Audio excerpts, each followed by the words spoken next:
Afternoon, AK. How are you, man? Yeah, good man. How are you? What's been happening? Can't complain, man. Not much is happening here. Stuck in Melbourne. It's actually a good day, so yeah, really happy with that. Mate, let's jump into some pretty cool stuff that we've been talking about. So I know that last time we caught up, we were speaking about that ABN ABR lookup. And the one thing that I'm looking at really is that use case and that desired outcome. How did this come about? Awesome. So essentially, it would come as no surprise that we work with a lot of legal teams or law firms. So where checkbox apps are built to automate different legal agreements.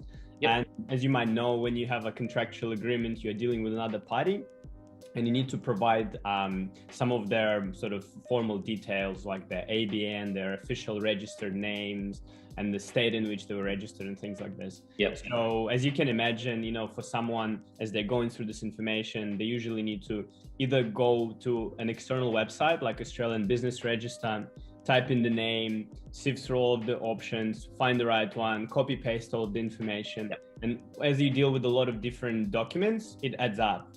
Yeah. So what we did, we essentially implemented an integration, tackling that right inside of Checkbox. So it's all done in one platform, one-stop shop kind of thing, and you don't need to go outside. Wait, so what you're saying here is that, like, for the end user, all they need to do is put in some information, and then Checkbox will go through and pull a set of organizational names, and then the rest of it's all pre-populated. Pretty much. Do you want me to show you right now? Yeah, man, let's see it. Let's have a look. So here you go, MJ. This is essentially an example of an application where we're using the ABR lookup. Yep. It's a pretty common document, non-disclosure agreement. So I'm just going to quickly run through this Checkbox app. You can see what Checkbox allows the user to do is the very first field. They can provide a keyword of the counterparty they're dealing with and look up the relevant formal details for that counterparty.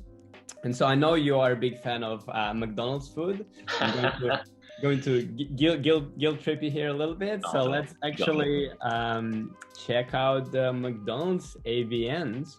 So they're Australian business numbers. So you can see system sort of checks and returns all the matches that are matching this particular keyword. Yep. So you can see there's a lot of different McDonald's in different states.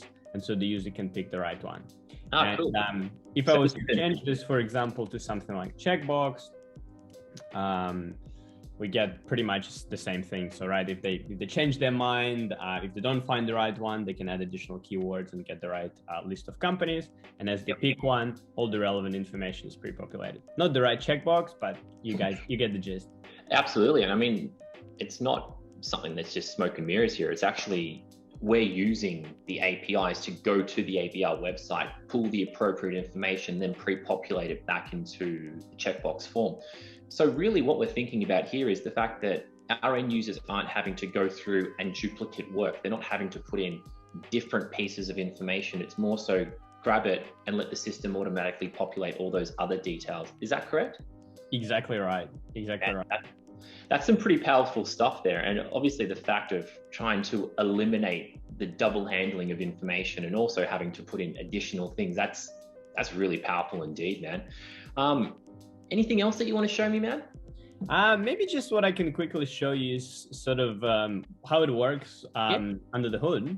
So if we jump back into the Checkbox studio, you can see here's our drag and drop studio. Yep. And this is a form, pretty much the very first form after the starting page. We quickly double check, here's our counterparty keyword. And so all we do is in the JavaScript section, we attach like a snippet of code that essentially executes that REST API call to the Australian Business Register system, returns the relevant matches and pre-populates them on the checkbox form. That's pretty cool, man. Is there any other things? Like, I mean, we're speaking about a very specific requirement here. Is there other ways that organizations can leverage this? Is there other examples that we could leverage? Oh, absolutely. Absolutely. In my experience, you know, big enterprises and not so big enterprises usually deal with different ERP systems like CRM. Very popular one is Salesforce, for example. So we can do a very similar thing with Salesforce We can use our client-side, server-side JavaScript to basically look up information from Salesforce. For example, if you need vendor information for a particular vendor, or we can also push data from checkbox to that CRM or ERP. So imagine you're completing your information for onboarding a vendor and you want to return it into the system of record, your central CRM. So you can either push or pull data from checkbox, leveraging the JavaScript functionality.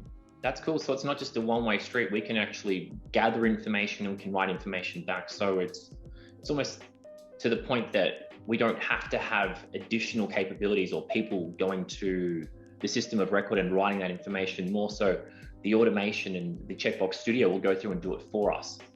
Exactly. As long as the other system supports RESTful APIs, we can do that. Man, that's powerful indeed. So, mate, thank you again for obviously spending some time and talking me through this. What's next? What else do you have to show me? And more importantly, for our next episode, what's on the menu, man? What are we looking forward to? I have an exciting one for the next release of this series. Basically, what we've seen today is that you use Checkbox to push or pull information from another system. But what if you actually want to push information from another system to start a workflow in Checkbox? So Checkbox is not involved at all. Another system initiates the workflow. And that's what's in store for the next time. Oof. I'm looking forward to that, man. Once again, thank you so much, man. I'll speak to you next time. Thanks, MJ. Have a good one. Bye.